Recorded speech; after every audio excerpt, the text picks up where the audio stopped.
ഇറാനിലെ pickaxe mountain എന്ന അതീവ രഹസ്യ ഭൂഗർഭ ആണവ കേന്ദ്രത്തിന് നേരെ അമേരിക്കയുടെ ശക്തമായ സൈനിക ആക്രമണം ഉടനുണ്ടാകുമെന്ന മുന്നറിയിപ്പുമായി അമേരിക്കൻ പ്രസിഡന്റ് ഡൊണാൾഡ് ട്രംപ് രംഗത്തെത്തിയിരിക്കുന്നു. പിക്കാക്സ് മൗണ്ടൻ പ്രദേശത്ത് അമേരിക്ക വളരെ പെട്ടെന്ന് തന്നെ അതിശക്തമായ ആക്രമണം നടത്തുമെന്നും അതിനെ തടയാൻ ഇറാന് യാതൊരു വഴിയുമില്ലെന്നാണ് വൈറ്റ് ഹൌസിൽ മാധ്യമങ്ങളെ കണ്ടപ്പോൾ ട്രംപ് തുറന്നടിച്ചത്.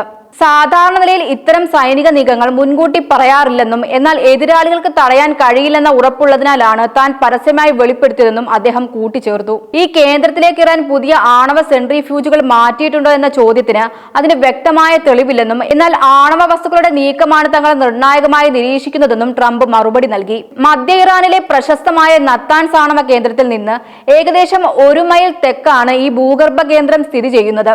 ആണവ ഇന്ധനം ഉൽപ്പാദിപ്പിക്കാൻ ആവശ്യമായ അത്യാധുനിക സെൻട്രിഫ്യൂജുകൾ കൂട്ടിച്ചേർക്കുന്നതിനുള്ള ഭാവി സൗകര്യമെന്ന നിലയിൽ 2020 ഇറാൻ തന്നെ അന്താരാഷ്ട്ര ആണവോർജ ഏജൻസിയെ ഔദ്യോഗികമായി അറിയിച്ച കേന്ദ്രമാണിത്.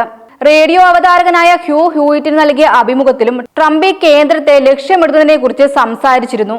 കഴിഞ്ഞ വർഷം ജൂണിൽ നടന്ന 12 ദിവസത്തെ യുദ്ധത്തിനു ശേഷം ഇറാൻ തങ്ങളുടെ അത്യാധുനിക സെൻട്രിഫ്യൂജുകളും ഉയർന്ന അളവിൽ സമ്പുഷ്ടമാക്കിയ യുറേനിയത്തിന്റെ പ്രധാന ഭാഗവും ഈ പിക്കാക്സ് മൗണ്ടനിലേക്ക് മാറ്റിയിട്ടുണ്ടെന്ന് ഇസ്രയേൽ വിശ്വസിക്കുന്നതായി പ്രമുഖ അന്താരാഷ്ട്ര മാധ്യമമായ CNN റിപ്പോർട്ട് ചെയ്യുന്നു. അമേരിക്കയിലെ വരാനിരിക്കുന്ന മിഡ് ടേം തെരഞ്ഞെടുപ്പോ പശ്ചിമേഷ്യൻ രൂക്ഷമാകുന്ന സംഘർഷങ്ങളോ തന്റെ തീരുമാനങ്ങളെ ഒരു തരത്തിലും സ്വാധീനിക്കില്ലെന്നും ഡൊണാൾഡ് ട്രംപ് വ്യക്തമാക്കി. ഹോർമൂസ് കടലിടുക്കിലെ കപ്പൽ ഗതാഗതം തടസ്സപ്പെടുത്തി ഭീഷണിപ്പെടുത്തിക്കൊണ്ട് അമേരിക്കൻ തെരഞ്ഞെടുപ്പിനെ സ്വാധീനിക്കാൻ ഇറാൻ ശ്രമിക്കുന്നുണ്ടോ എന്ന ചോദ്യത്തിലായിരുന്നു ട്രംപിന്റെ ഈ പ്രതികരണം. തെരഞ്ഞെടുപ്പ് അടുത്തുവരുന്ന ചിന്തയിലല്ല താൻ തീരുമാനങ്ങൾ എടുക്കുന്നതെന്നും രാജ്യത്തിന് ശരിയായ കാര്യമാണ് ചെയ്യുന്നതെന്നും പറഞ്ഞ അദ്ദേഹത്തിന്റെ തന്റെ വിദേശകാര്യ നയങ്ങൾക്ക് ജനങ്ങളിൽ നിന്നും വലിയ പിന്തുണ ലഭിക്കുന്നുണ്ടെന്ന് അവകാശപ്പെട്ടു. ഉദാഹരണമായി ഈ വർഷം ആദ്യം വെനസ്വേലയിൽ അമേരിക്ക നടത്തിയ നിർണായക നടപടികളാണ് അദ്ദേഹം ചൂണ്ടിക്കാട്ടിയത്. അതേസമയം അമേരിക്കയും ഇറാനും തമ്മിലുള്ള ഈ പോരാട്ടം ഗൾഫ് മേഖലയിലെ മറ്റ് രാജ്യങ്ങളിലേക്കും വേഗത്തിൽ വ്യാപിക്കുകയാണ്. കുവൈറ്റ്, ബഹ്റൈൻ, ജോർദാൻ എന്നീ രാജ്യങ്ങൾ തങ്ങളുടെ വ്യോമാതിർത്തി ലക്ഷ്യമാക്കി വന്ന ഭീഷണികളെയും ആക്രമണങ്ങളെയും വിജയകരമായി തടഞ്ഞതായി അറിയിച്ചിട്ടുണ്ട്. ഇതിനിടെ ചെങ്കടൽ വഴി സൗദി അറേബ്യയുടെ എണ്ണക്കപ്പലുകൾ സഞ്ചരിക്കരുതെന്ന് ഇറാൻ പിന്തുണയുള്ള യമനിലെ ഹൂതി സേന മുന്നറിയിപ്പ് നൽകി. എന്നാൽ ഈ ഭീഷണിയെ അമേരിക്ക തള്ളിക്കളയുകയാണ് ചെയ്തത്. ഹൂതികളിൽ നിന്ന് എന്തെങ്കിലും ആക്രമണം ഉണ്ടായാൽ അതിനെ നേരിടാൻ ആവശ്യമായ നടപടി സ്വീകരിക്കുമെന്നും മുൻപും ഹൂതികൾക്കെതിരെ ശക്തമായ സൈനിക നടപടി എടുത്തിട്ടുണ്ടെന്നും ട്രംപ് വൈറ്റ് ഹൌസിൽ വ്യക്തമാക്കി. മേഖലയിലെ സംഘർഷം രൂക്ഷമായതോടെ നയതന്ത്ര തലത്തിലും വലിയ പ്രതിഷേധങ്ങൾ ഉയരുകയാണ്.